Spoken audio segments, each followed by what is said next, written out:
दोस्तों नमस्कार। 72,825 शिक्षक भर्ती 2011 में आवेदन करने वाले सभी अभ्यर्थी भाई बहनों का हमारे इस करियर सर्कल चैनल पर हार्दिक स्वागत है। मैं तिलक। आज का वीडियो 12/091 पर आए सिंगल बेंच के माननीय जज शमशेरी के ऑर्डर तथा उनके द्वारा उसके बाद दिए गए अन्य शिक्षक भर्तियों के मामले में जो ऑर्डर आए हैं उनमें क्या कंपैरिजन है और क्यों उन्हें 12/091 में गिरबांस दिखाई दिया, वहीं अन्य निर्णय में क्यों नहीं दिखाई दिया। साथ ही साथ जानिए कैसे जज शमशेरी न्याय के देवता के रूप में इस समय देखे जा सकते हैं। साथ ही साथ हम यह भी बताएंगे कि शमशेरी का निर्णय 12/091 का एक अमृत कलश है जिसे कभी मारा नहीं जा सकता और वो अबाध्य है। मित्रों, इस वीडियो में सारा डिटेल हम बताएंगे। आपको वीडियो में बहुत ज़्यादा जो है जानकारी प्राप्त होगी, विश्लेषण करेंगे तो उसका आप लोगों को एक तरह से अर्थ समझ में आएगा कि जो है 12/091 क्यों गिरबांस लायक है।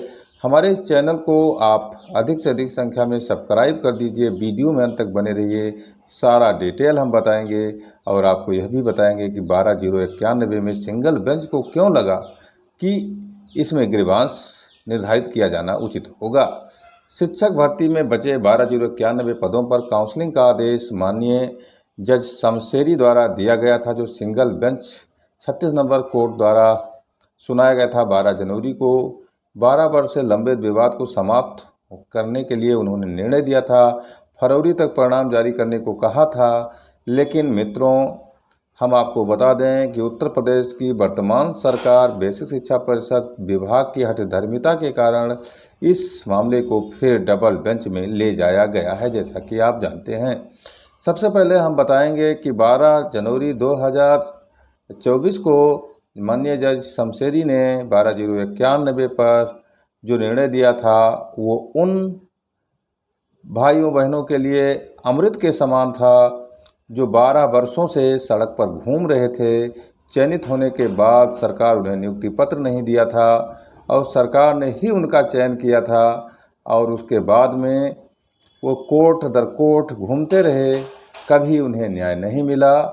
मित्रों, हम आपको बता दें कि मामला तब से शुरू होता है जब 12/091 के पहले जब इसका नाम निशान नहीं था, 72,825 की भर्ती चल रही थी। 43,000 भर्ती करने के बाद जब कोर्ट ने पूछा सरकार से कि आप आगे भर्ती क्यों नहीं कर रहे हैं, तो सरकार ने कोर्ट को बताया कि मान्यवर हमें जो है मीलाड योग्य अभ्यर्थी नहीं मिल रहे हैं। तो उसने 105 और 97 का क्राइटेरिया दिया और कहा कि इनमें से योग्य अभ्यर्थी आप खोज करके और भर्ती आगे बढ़ाइए और भर्ती पूरी कीजिए। इसके बाद इन्होंने प्रत्यावेदन लिया, 75,000 प्रत्यावेदन आए।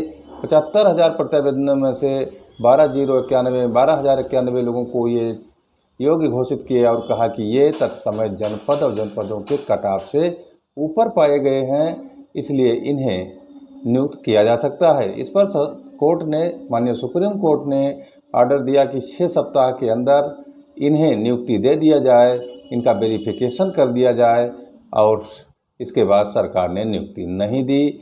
मामला चलता रहा, परत दर परत नियुक्ति बंद होती चली गई। अन्य अंतरिम आदेशों का कोर्ट के शासन ने पालन किया, लेकिन 12/091 को नियुक्ति नहीं दी। 12/091 के बारे में बहुत ज़्यादा लोग उस समय सक्रिय नहीं थे। जो अभ्यर्थी थे अपने घरों से केवल आवेदन किया था, बहुत ज़्यादा उसमें कोई जानकारी नहीं रखता था, इसलिए कोर्ट कचहरी के चक्कर में लोग नहीं पड़े।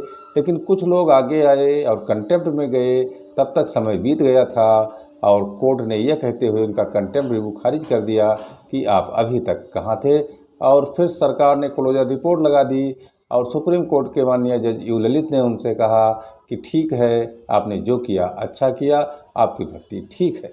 12/091 इस तरह से एक तरह से लिफाफे में बंद हो गया और कोर्ट के निर्णय के बाद उसका गिरबांस खत्म हो गया था। लेकिन कुछ उत्साही याचियों ने सुप्रीम कोर्ट की शरण ली और अनुच्छेद 32 के तहत परमादेश उन्हें प्राप्त हुआ और 226 के तहत हाई कोर्ट में उन्होंने याचिका दाखिल की। लगातार 3 महीने की सुनवाई के बाद पहले मंजू शुक्ला देख रहे थे, उसके बाद में माननीय जज शमशेरी जो न्याय के देवता हैं वो कोर्ट पर आए और उन्होंने 12 साल से घूम रहे इन लोगों की आत्मा की पीड़ा को समझा और जो इनको गिरबांश मिला था वो उचित था, वैधानिक था, संवैधानिक था, इसलिए उन्होंने काउंसलिंग और नियुक्ति का आदेश दे दिया। मित्रों, उन्हें गिरबांश इसलिए लगा कि चूँकि ये 66,655 जो भारतीय सरकार ने सुप्रीम कोर्ट के निर्देशन पर किया था वो उसके पार्ट थे, उनको लगा कि उनके पार्ट हैं और उनके साथ अन्याय किया गया है, इसलिए उन्होंने गिरबांश दे दिया। लेकिन अब हम बताएंगे आपको मित्रों कि ये अमृत क्यों है। अमृत इसलिए है कि सिंगल बेंच ने सुप्रीम कोर्ट के परमादेश के बाद आर्डर दिया है और आर्डर में उन्हें गिरबांश झलक रहा था, इसलिए आर्डर दिया और गिरबांश निर्धारित कर दिया। तो अन्य जो कोर्ट हैं, चाहे डबल बेंच हो चाहे सुप्रीम कोर्ट हो, अब इस गिरबांश को मार नहीं सकती, यानी इसका वध नहीं कर सकती। साथ ही साथ हम यह भी कह सकते हैं कि अब एक तरह से ये जिंदा और अमर अजर 12/091 अपने विजय की प्रतीक्षा डबल बेंच में भी कर रहा है।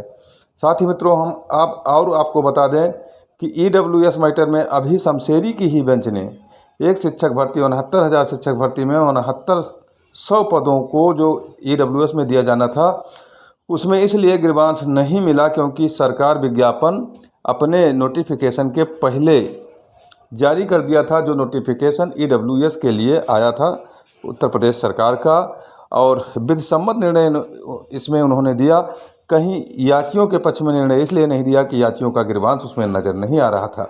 इसीलिए मैं सिद्ध करना चाहता हूं कि जज शमशेरी जी न्याय के देवता हैं और एक और जहां 12/091 के याचियों को उनका गिरबांश निर्धारित किया, उनको नियुक्ति और काउंसलिंग का आर्डर दे दिया, वहीं EWS में उन्हें गिरबांश इसलिए नज़र नहीं आया कि वहां सरकार ने सही किया था, इसलिए सरकार के निर्णय को उन्होंने उचित मानते हुए और EWS 69,000 की जो रिट थी उसको खारिज कर दिया। तो अगर कंपैरिजन किया जाए तो उचित निर्णय ही देते हैं माननीय जज शमशेरी जी, SS शमशेरी जी, सुंदर श्याम शमशेरी जी, क्योंकि उन्हें गलत कहीं से नहीं कहा जा सकता। इस मुद्दे के बाद हमारा 12/091 एक बार और दृढ़ हो गया है और भी जो है मजबूत हो गया है, क्योंकि वही जज शमशेरी कभी याची नहीं खेलते, जहां जो निर्णय देना होता है वही उचित निर्णय देते हैं, न्याय करते हैं, इसलिए वो न्याय के देवता हैं और 12/091 के वो ईष्ट बन चुके हैं। मित्रों, तो यही इस वीडियो में मेरा कहने का मतलब था कि जज शमशेरी एक तरह से 12/091 के उस देवता के समान हैं जिसने अभय वरदान प्राप्त कर दिया है और हर हर महादेव की तरह अब दूसरे जो देवता हैं उसको फॉलो जरूर करेंगे, यानी डबल बेंच में भी 12/091 जीतेगा। मित्रों, धन्यवाद।